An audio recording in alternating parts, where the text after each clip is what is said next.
ನಮಸ್ತೆ ಸ್ನೇಹಿತರೆ, ನಮ್ಮ ಕಡೆ ನಮ್ಮದು ಹೊಳಲ್ಕೆರೆ ತಾಲೂಕು, ಚಿತ್ರದುರ್ಗ ಜಿಲ್ಲೆ, ರಾಮಗಿರಿ ಹೋಬಳಿ ತಾಳ್ಕಟ್ಟ ಅಂತ ಗ್ರಾಮ.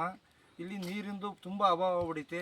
ಇಲ್ಲಿ ಹೆಚ್ಚು ಕಮ್ಮಿ ಎಲ್ಲ ಒಂದು 50ರಿಂದ 100 ಬೋರ್ಗಳು ಫೇಲ್ ಆಗಿ ನಾವು ಹೆಚ್ಚು ಕಮ್ಮಿ ಒಂದು 10-15 ಬೋರ್ ಕೊರೆಸಿ ನೀರು ಸಿಗ್ಲೋದಕ್ಕೆ ಈಗ ನಾವು ಇನ್ಸ್ಟಾಗ್ರಾಮಿಗೆ ಶಿವು ತರೀಕೆರೆ ಅವ್ರದ್ದು ಇನ್ಸ್ಟಾಗ್ರಾಮ್ನ ಹುಡುಗ ಫಾಲೋಅಪ್ ಮಾಡ್ತಿದ್ದ, ತೋರಿಸಿದಣ್ಣ ಇವರು ಭಾಳ ಒಳ್ಳೆ ಪಾಯಿಂಟ್ ಮಾಡ್ತಾರೆ, ಭಾಳ ಸಕ್ಸಸ್ ನೀರು ಕೊಡ್ತಾರೆ ಅಂತ. ಅದಕ್ಕೆ ಒಂದು ವಾರದಿಂದ ಅವ್ರಿಗೆ ಫೋನ್ ಮಾಡಿದ್ವಿ. ಒಂದು ವಾರದಿಂದ ಅವ್ರು ನಮ್ಮ ಕೈ ಸಿಗಿದ್ದಾರೆ. ಇವತ್ತು ಬೆಳಗ್ಗೆ ಬಿದಿರಿಕೆರೆಗೆ ಇದ್ದರು, ಅಲ್ಲಿಗೆ ಕಾರ್ ತಗೊಂಡು ಹೋಗಿ ಅವ್ರನ್ನ ಒಂದು 10ರಿಂದ 15 ಜನ ಹುಡುಗರೆಲ್ಲ ಹೋಗಿ ಕರ್ಕೊಂಬಂದು ಇವತ್ತು ಪಾಯಿಂಟ್ ಮಾಡಿಸ್ತಿದ್ವಿ. ಪೂರ್ತಿ ಡ್ರೈ ಲ್ಯಾಂಡ್ ಇದು ಏರಿಯಾ, ಇಲ್ಲಿ ನೀರು ಸಿಗೋದೇ ಕಷ್ಟ ಅಪರೂಪ. ಈಗ ಪಾಯಿಂಟ್ ಭಾಳ ಭರವಸೆ ಕೊಟ್ಟಿದ್ದಾರೆ ನಮಗೆ. ಭಾಳ ತುಂಬ ಒಳ್ಳೆ ನೀರು ಐತೆ, 3.5ರಿಂದ 4 ಇಂಚ್ ಐತೆ ಅಣ್ಣ, ಒಳ್ಳೆ ನೀರು ಕೊಡ್ತೀನಿ ಅಂತ ಹೇಳಿದ್ದಾರೆ. ಅವರು ಒಳ್ಳೆ ನೀರು ಸಕ್ಸಸ್ ಆಗಿದೆ. ಇನ್ಸ್ಟಾಗ್ರಾಮ್ಗೆಲ್ಲ ನೋಡಿದ್ದೀವಿ. ಆ ಸಕ್ಸಸ್ ಆಗ್ಬಿಟ್ರೆ ಇಡೀ ನಮ್ಮ ಊರಿಗೆ ಹೆಚ್ಚು ಕಮ್ಮಿ ಅವರು ಒಂದು 2 ದಿವಸ ಇಲ್ಲೇ ರೂಮ್ ಮಾಡಿ ಮನೆ ಮಾಡಿ ಇಡ್ಸ್ಕೊಂಬಿಟ್ಟು ಒಂದು 50 ಪಾಯಿಂಟ್ ಮಾಡಿಸಿ ವರ್ಷಬಿಡ್ತೀವಿ. ಈಗ ನಾಳೆ ಬಿಟ್ಟು ನಾಳೆ ಗಾಡಿ ಬರುತ್ತೆ.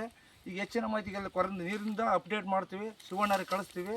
ನೋಡೋಣ, ದೇವ್ರ ಆಶೀರ್ವಾದ ನಮಗೆ ಒಳ್ಳೆ ನೀರು ಕೊಡಲಿ. ಶಿವಣ್ಣಂದು ಒಂದು ಅಭಿಮಾನ ಭಾಳ ದೊಡ್ಡದಾಗಿ ಬೆಳೀಲಿ ಅಂತ ಆಶಯಿಸ್ತೀವಿ.